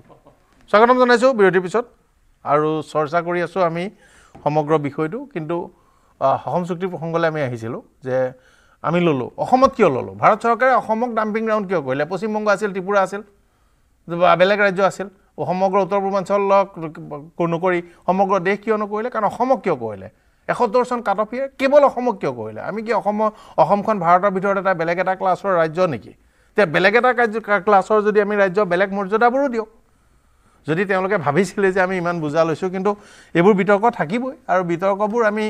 আৱেগিকভাৱে উগ্ৰ জাতীয়তাবাদীভাৱে কোৱাতকৈ এতিয়া আৰু আইনগতভাৱে আৰু সংবিধান সন্মতভাৱে বিচাৰ বিবেচনা কৰিব লাগিব সেই বিষয়টো মই এবাৰ বৰ্মন ডাঙৰীয়া ওচৰলৈ গৈছোঁ ডক্টৰ জ্ঞানেন বৰ্মন নিশ্চিতভাৱে আপুনি সঠিকভাৱে উনুকিয়াইছে অসম চুক্তিৰ কথাটো গোটেই দেশৰ বাবে একে আইন হ'ব লাগে আৰু সেই একে আইন হ'ব লাগে সেই গ্ৰাউণ্ডতে IMDT আইনখন বাতিল হৈছিল এতিয়া একে ধৰণৰ যুক্তিয়ে এতিয়া সুপ্ৰিম কোৰ্টত সেই বিষয়টো বিচাৰাধীন হৈ আছে 51 হ'ব লাগে আচলতে 19 জুলাই 1948 টো তাৰিখ কিন্তু 1951 যেহেতু NRC হৈছিল কাৰণ 48ত গোটেই ডাটাবিলাক হয়তো সম্ভৱ নহব মোৰ লগত এনেকুৱা কিছুমান ডাটা আছে যত পুলিচ বিষয়াবিলাকক নিৰ্দেশনা দিয়া হৈছিল যে 19 জুলাই 1948ৰ পিছত অহা সকলৰ নিৰীক্ষণত ৰাখিব লাগে গতিকে সেই কথাবিলাকো আমি আওকাণ কৰিব নোৱাৰো গতিকে সৰ্বভাৰতীয় যদি এখন আইন হ'ব লাগে এক দেশ এক বিধান তেনেকুৱা প্ৰেক্ষাপটত চাব গ'লে 1971 কথাটো এবসাৰ্ড লাগে কিন্তু সেই সময়ৰ বিশেষ পৰিবেশ পৰিস্থিতিত হেয়া অসম আন্দোলনৰ নেতাসকলে সংগঠনসকলে মানি লৈছিলে মান্যতা দিয়া হৈছিল কিন্তু এতিয়া বিষয়টো সৰ্বোচ্চ ন্যায়ালয়ে সিদ্ধান্ত ল'ব লাগিব 1951 হ'ব নে 1971 হ'ব কিন্তু সংবিধানিক যিটো সুৰক্ষা কবচ সেই সুৰক্ষা কবচৰ ক্ষেত্ৰত নিশ্চয় 1951 সেইটো এটা ক্ৰাইটেৰিয়া হিচাপে লোৱা যাব সেইটো স্পষ্ট হৈ পৰিছে বা অসমত অসমীয়াৰ সংজ্ঞা বা খিলঞ্জীয়াৰ সংজ্ঞা নিৰূপণৰ ক্ষেত্ৰতো 1951ৰ এটা ক্ৰুচিয়েল এটা গুৰুত্বপূৰ্ণ ভূমিকা থাকিব ব্যক্তিগতভাৱে মই ভাবো চন তাৰিখেৰে জাতিৰ সংজ্ঞা নিৰূপণ নহয় আচলতে ইটছ এ কন্টিনিউয়াছ প্ৰসেস এটা সমন্বয়ৰ চিৰ প্ৰবাহ মান হুটি আৰু তাত বিভিন্ন সময়ত বিভিন্ন প্ৰবাহ আহিব মানুহৰ আহি আছে আহি থাকিব কিন্তু আমি এছিমিলেশন মেকানিজমটো আমাৰ শক্তিশালী নহল কাৰণ আমাক আউটনাম্বাৰ কৰা হ'ল নামনি মধ্য অসমৰ আমাৰ খিলঞ্জীয়া মানুহখিনি আউটনাম্বাৰ কৰাৰ কাৰণে আমাৰ আশংকা অস্তিত্ব হেৰুৱাৰ আশংকা অধিক ঘনীভূত হ'ল আৰু সেই কাৰণে চাগে সমন্বয়ৰ মেকানিজমটো আমাৰ ইয়াত সফল নহল এতিয়া আমি চাব লাগিব আমি যি এক্সিস্টিং যিটো মেকানিজম ভাৰতীয় সাংবিধানিক ব্যৱস্থাৰ ভিতৰত কি ধৰণে ম্যাক্সিমাম আমি সুবিধা আদায় কৰিব পাৰো যদি বিধানসভা আদিৰ কাৰণে লোকসভা বিধানসভা পঞ্চায়ত ৰাজনৈতিক অধিকাৰ সুৰক্ষিত কৰিব পৰা যায় সংৰক্ষণ কৰিব পৰা যায় মই ভাবো সেইটো এটা মাইলৰ খুঁটি হ'ব গুৰুত্বপূৰ্ণ দিশ হ'ব ইতিমধ্যে আমাৰ সমষ্টি পুনৰ নিৰ্ধাৰণ হৈছে আৰু সমষ্টি পুনৰ নিৰ্ধাৰণ লগে লগে গুৰুত্ব দিবলগীয়া বিষয়বিলাক কি হ'ব গুৰুত্ব দিবলগীয়া বিষয়বিলাক হ'ব আমাৰ জন্ম নিয়ন্ত্ৰণ সেই বিষয়ৰ অসম চুক্তিত নাই কিন্তু সেই বিষয়ত যদি গুৰুত্ব দিয়া নহয় সঠিক কাৰ্যব্যৱস্থা গ্ৰহণ কৰা নহয় তেতিয়াহলে যিমানবোৰ আমি পলিচি নকৰো এগ্ৰিমেন্টে আমাৰ জাতি ৰক্ষা কৰিব নোৱাৰে যদি আমাৰ কালেক্টিভ কনসিয়াসনেস জাতীয় চৈতন্য যদি আমাৰ শক্তিশালী নহয় মই তেনেকৈ ভাবো কথাটো হয় স্যাৰ অসম চুক্তিখন আজি তাৰিখত ভাইবল হয়নে নহয় এখন ইমপ্লিমেন্টেশন কৰিব পৰা পৰিবেশ আছে নে নাই এই কথাটো এটা বিৰাট ডিবেটেবল কথা আৰু এইটো আবেগিকভাৱে যেহেতু গোটেই কথাটো জড়িত হৈ আছে গোটেই একে আহাৰতে ইয়েছ বা নো কৈ দিব নোৱাৰি কিন্তু এটা কথা আমি ক'ব পাৰোঁ যে কাৰ পিছত অসম চুক্তিৰ এটা পইণ্ট আপোনাৰ অলমষ্ট ডিফাং হোৱাৰ নিচিনা হ'ল ছেকেণ্ড কথাটো হ'ল ডিটেকশ্যন ডিলিশ্যন ডিপৰ্টেশ্যন এই কাৰবাৰটো যে এতিয়া আৰু সহজে নহয় এই কথাটো আমি বুজি পালোঁ এই দুটা কথা হ'ল এই দুটা কথা আছিল অসম চুক্তিৰ মূল বিষয় আৰু এই দুটা কথা যিহেতু নহয় বুলি গম পাইছোঁ এতিয়া আমি বিচাৰিব অন্য এটা বিষয়লৈকে আমি নহয় বুলি গম পোৱা নাই আমি প্ৰেক্টিকেলি চাওঁ কোন চৰকাৰে কেতিয়া এই কামটো কৰিব নৰেন্দ্ৰ মোদী চৰকাৰে যেতিয়া কৰিব নোৱাৰিলে বা নকৰিলে আৰু পিছত কোনোবা আহিব কৰিব এই কথাটো মই বিশ্বাস নহয় এই কথাটো মই কৈছোঁ যে অলমষ্ট মোৰ বিশ্বাসটো উঠি গৈছে এতিয়া তাৰ পিছত এতিয়া নতুন বিষয় এটা আহিছে সাংবিধানিক ৰক্ষা কৱচ সাংবিধানিক ৰক্ষা কৱচৰ বিষয়টো এতিয়া অসমীয়া মানুহক সাংবিধানিক ৰক্ষা কৱচ দিব সেই কথাটো লৈ পেলাই যিটো কথা নতুনকৈ হয়তো আৰু বিতৰ্ক আহিব 1951ৰ বেছ ইয়াৰ লৈ পেলাই বিপ্লৱ শৰ্মা আয়োগে এই ৰক্ষা কৱচৰ কথা কৈছে আৰু আমাৰ হাতত জাতি হিচাপে বা আমাৰ ৰাজ্য হিচাপে আটাইতকৈ যিটো অল্ডেষ্ট ডকুমেণ্ট এইটো হৈছে 1951ৰ NRC আৰু 1952ৰ ভোটাৰ লিষ্ট গতিকে য'ত 1951ৰ NRCখনৰ ডকুমেণ্ট নাই তাত 1952 হয়তো অল্টাৰনেট এটা ডকুমেণ্ট হ'ব তেনেকুৱা প্ৰেক্ষাপটত 1951ত যিসকল পূৰ্ববংগীয় মুছলমান বা অন্যান্য যিবিলাক চাওক এটা বিষয় হ'ল নাগৰিকত্বৰ কাৰণে এটা হ'ল খিলঞ্জীয়া মানুহৰ সুৰক্ষাৰ কাৰণে নাগৰিকত্বৰ খিলঞ্জীয়া মানুহৰ সুৰক্ষাৰ কাৰণে দুইটা একে বিষয় নহয় এতিয়া মানে ধৰক আজি নাগালেণ্ডত ৰেভিনিউ লেণ্ড ৰাইটছ বেলেগ আমাৰ সৈতে নিমিলে কাৰণ তাৰ জনজাতীয় মানুহৰ কাৰণে বেলেগ এটা ৰাইট আছে তাত যি থাকে নাথাকে এটা হ'ল পলিটিকেল যে চিটিজেনশ্বিপ কেতিয়াবা পাব নাপাব তেওঁৰ সেইটো এটা কথা আপুনি যিটো কথা পইণ্ট কৈছে সেই পইণ্টটো মোৰো একেটাই পইণ্ট আমি অসম চুক্তিত আছে অসমীয়া মানুহৰ সাংবিধানিক সুৰক্ষাৰ কথা আৰু এতিয়া অসমীয়া যিটো সংজ্ঞা এক প্ৰকাৰ দিবলৈ যোৱা হৈছে সেইটো হৈছে 1951 বেছ ইয়াৰ গতিকে তেনেকুৱা প্ৰেক্ষাপটত গোটেই বিষয়টো কিন্তু ধূসৰ হৈছে আৰু এটা অত্যন্ত গুৰুত্বপূৰ্ণ কথা এইটো হৈছে অসম চুক্তিৰ সম্পূৰ্ণ ৰূপায়ণ এতিয়া হ'বলৈ আৰু সম্ভৱ নহয় যেন আমাৰ অনুভৱ হৈছে দ্বিতীয় কথাটো হৈছে চাকৰিত থলুৱাৰ 100% আপোনাৰ সংৰক্ষণ স্থানীয় নিকায় বিধানসভা লোকসভাত 80% সংৰক্ষণৰ ৰিকমেণ্ডেশ্যন আছে লগত এটা কথা তাতকৈ গুৰুত্বপূৰ্ণ ৰিকমেণ্ডেশ্যন আছে 1971ৰ পিছত যিসকল বিদেশী অসমত চিনাক্ত হ'ব সেইসকলক অস্থায়ীভাৱে অন্যান্য ষ্টেটত মানে সংস্থাপন বা এইটো ইম্পৰ্টেণ্ট কথা 1971 পিছত যিসকল বিদেশী অসমত চিনাক্ত হ'ব তেওঁলোকক বেচিছত তেওঁলোকক অন্য ৰাজ্যত সংস্থাপন দিব এই কথাটোৰ লগত পৰাগদা মই এটা কথা কৈ থৈ দিছোঁ এই গোটেই বিষয়টোত যিটো আমি কংগ্ৰেছৰ ৰাজনীতিলৈকে আহিছিলোঁ কংগ্ৰেছে এইকেইটা বিষয় যিহেতু অত্যন্ত গুৰুত্বপূৰ্ণভাৱে আগবঢ়াই দিছে বিজেপি বা হিমন্ত বিশ্ব শৰ্মাই এইকেইটা পইণ্ট কংগ্ৰেছে কি ধৰণে টেকেল কৰিব এইটোৰ ওপৰত মই ভাবোঁ 2026 চনৰ নিৰ্বাচনৰ ফলাফল যথেষ্ট পৰিমাণে নিৰ্ভৰ কৰিব আপুনি চাব অসম চুক্তিখনৰ কথাটো কওঁতে আমি দুটামান কথা আমাৰ ক'ব লাগিব প্ৰথম কথাটো হ'ল যেতিয়া প্ৰয়াত তৰুণ গগৈ ডাঙৰীয়া লাষ্ট টাইমটোত মুখ্যমন্ত্ৰী হৈ থাকোঁতে তেতিয়া প্ৰণৱ গগৈ ডাঙৰীয়া প্ৰয়াত প্ৰণৱ গগৈ ডাঙৰীয়া স্পীকাৰ আছিলে খিলঞ্জীয়াৰ সংজ্ঞা নিৰ্ধাৰণ সম্পৰ্কত এক সৰ্বদলীয় এক সিদ্ধান্ত লৈ থৈ দিছে তাক সেইটোৱে বিপ্লৱ কুমাৰ শৰ্মাৰ প্ৰতিবেদনত ৰিফ্লেক্ট হৈছে এতিয়া 2 নম্বৰ হ'ল 6 জনগোষ্ঠী জনজাতিকৰণৰ সম্পৰ্কত মই এটা কথা কৈছোঁ আপোনালোকৰ যেতিয়া ভূপেন কুমাৰ বৰা ডাঙৰীয়া MLA আছিলে মই কথাখিনি ফুকাই দিছোঁ কাৰণ কংগ্ৰেছে কি কৰি আছে যে তেতিয়া তৰুণ গগৈ লাষ্ট টাইমটোৰ কথাটো কৈ আছোঁ তেখেতে ভূপেন কুমাৰ বৰা ডাঙৰীয়া বৰ্তমানৰ আমাৰ প্ৰদেশ কংগ্ৰেছৰ সন্মানীয় সভাপতি বিধানসভাত কৈছিলে বিধানসভাত কি কৈছিলে যে 6 জনগোষ্ঠীক জনজাতিকৰণ কৰাৰ কাৰণে এক সৰ্বদলীয় বৈঠক স্পীকাৰৰ নেতৃত্বত দিল্লীলৈকে যাব লাগে সেইমতে এক সিদ্ধান্ত লোৱা হৈছিল আৰু তেতিয়া স্পীকাৰৰ নেতৃত্বত দিল্লীত গৈ বৰ্তমান ৰাজনাথ সিঙক ডাঙৰীয়াক তেতিয়া প্ৰতিবেদন দাখিল কৰিছিলে এই পৰৱৰ্তী সময়ত এনেকৈ গৈ আপোনাৰ কাৰ্যসূচীটো আগবাঢ়ি আছে এতিয়া মই আৰু এটা কথা কওঁ 6 অসম চুক্তিৰ কাৰণে আজি আসুৰ 6 জনগোষ্ঠীক জনজাতিকৰণ কৰিব লাগে 6 জনগোষ্ঠীকে জনজাতিকৰণ নহয় 6 জনগোষ্ঠীক জনজাতিকৰণ কৰিব লাগে বাকি সকলো জাতি জনগোষ্ঠী শক্তিশালীকৰণ লৈ যাব লাগে তাৰ কাৰণে পলিটিকেল ৰাইট অন্যান্য কথা আপখাতে কৈছে যে অসমৰ মাননীয় মুখ্যমন্ত্ৰী মহোদয়ৰ কথাটো কৈছে যে তেওঁ সকলো জাতি জনগোষ্ঠীৰ মুখ্যমন্ত্ৰী আমি ক'তো ডিনাই কৰা নাই আমি কোনটো খণ্ড যেতিয়া মাননীয় মুখ্যমন্ত্ৰীটো আমাৰ কংগ্ৰেছত আছিলে মই আপোনাক শুকুৱাই দিব বিচাৰিছোঁ AGP দলটোক আমবাৰী তেখেতৰ আমবাৰী যিটো মুখ্য কাৰ্যালয় সেইটো বিবাহ ভৱন হ'ব বুলি তেখেতেই কৈছিলে আৰু যি হেকেটা মানুহ লগত মই চক্ৰ গৈ ডাঙৰীয়া ওচৰলৈ গৈছোঁ চক্ৰ গৈ ডাঙৰীয়া আপোনাৰ ওচৰলৈ আহিছোঁ চক্ৰ গৈ ডাঙৰীয়া ধন্যবাদ জনাইছোঁ চক্ৰ গৈ ডাঙৰীয়া ভাষ্যৰ মাজত এইটো পলিটিকেল ষ্টেটমেণ্ট আপোনালোকৰ মই আলোচনাটোত কেইবাগৰাকীও ব্যক্তিৰ মুখত অসম চুক্তি আৰু বিপ্লৱ শৰ্মা আয়োগৰ বিষয়ত মই কথা শুনিলোঁ উল্লেখ তেখেতলোকে কৰিছে এতিয়া অসম চুক্তিৰ মূল আধাৰটো কি আছিল বা বিপ্লৱ শৰ্মাৰ আয়োগৰ মূল লক্ষ্যটো কি লক্ষ্যবিন্দুটো কি মূল লক্ষ্যবিন্দুটো হৈছে খিলঞ্জীয়াৰ অধিকাৰ ৰক্ষা কৰা খিলঞ্জীয়াৰ স্বাধিকাৰ খিলঞ্জীয়াৰ জাতি মাটি ভেটিৰ অধিকাৰ ৰক্ষা কৰা ভাষা সংস্কৃতি ৰক্ষা কৰা আৰু ৰাজনৈতিক অধিকাৰ ৰক্ষা কৰা এইটোৱে হৈছে এই দুইখন চুক্তি বা আয়োগৰ মূল লক্ষ্য এতিয়া আপোনালোকে চাওক যে কংগ্ৰেছৰ প্ৰতিনিধি গৰাকীয়ে বাৰে বাৰে যিটো ধৰণে অসম চুক্তিৰ কথা কৈ আছে আপুনি আপোনাৰ লাজ লাগিছেনে নাই কথাবিলাক উল্লেখ কৰিবলৈ যে আপোনালোকে কৰা সেই অসম চুক্তিখনৰ লগত যে IMDT-খন যে বুকুচাত বান্ধি দি পঠাইছিলে বিদেশীক ৰক্ষণাবেক্ষণ দিবৰ কাৰণে আপোনাৰ মনত আছেনে নাই এইবিলাক কথা IMDT কোনে বান্ধি দিছিলে অসম চুক্তিৰ পিঠিত এইবিলাক কথা আপুনি অসমৰ ৰাইজে পাহৰা নাই কিন্তু বিপৰীতে অসমৰ মাননীয় মুখ্যমন্ত্ৰী ডক্টৰ হিমন্ত বিশ্ব শৰ্মা ডাঙৰীয়াৰ নেতৃত্বৰ এই চৰকাৰখনে খিলঞ্জীয়াৰ ভূমিৰ অধিকাৰ ৰক্ষা কৰিবৰ কাৰণে আজি গোৱালপাৰাৰ দৰে জিলাত খিলঞ্জীয়া মানুহবিলাক নাইকিয়া হৈ গৈছে আপুনি খবৰ ৰাখিছেনে নাই এতিয়া আপোনালোকে তেওঁলোকক একদম শক্তিশালীভাৱে ৰাইজ দিয়ক কংগ্ৰেছেও যেতিয়া ক'বলৈ আৰম্ভ কৰিছে যে দিয়ক আপোনালোকে এতিয়া শক্তিশালী আইন আনক সকলো খিলঞ্জীয়াক একদম সুৰক্ষিত কৰক পলিটিকেল ৰাইট দিয়ক চৰকাৰী চাকৰি দিয়ক অৰ্থনৈতিক সুবিধা দিয়ক স্বাভিমান ৰক্ষা সংস্কৃতি ৰক্ষা ভাষা ৰক্ষাৰ কাৰণে ব্যৱস্থা কৰক একদিনৰ পলম নকৰাকৈ 6 জনগোষ্ঠীক জনজাতিকৰণ কৰি দিয়ক তেতিয়া আৰু কোনো সমস্যা নাথাকিব সোনকালে কৰিব লাগিব খালি সোনকালে কৰিলে ভাল আশা কৰিছোঁ মিয়াৰ আগ্ৰাখান যদি ৰোধ কৰিব নোৱাৰো আমাৰ জাতি মাটি ভেটি ৰক্ষা ক'ত আপোনালোকে জাতি মাটি ধ্বংস কৰিলে আপোনালোকে বিদেশী খেদিম বুলি কৈ বিদেশী নাগৰিকত্ব সংশোধনী আইনৰ জৰিয়তে বিদেশী আনি ললে অসম চুক্তি ৰক্ষা কবচৰ আত্মাটোকে আপোনালোকে বিজেপি দলে হত্যা কৰিলে আপোনালোকে অসম চুক্তিৰ আত্মাকে হত্যা কৰি কেনে আশা কৰিছোঁ যে ৰাজনৈতিক নেতাই কথা ক'বই বিজেপিও কথা ক'ব কংগ্ৰেছেও কথা ক'ব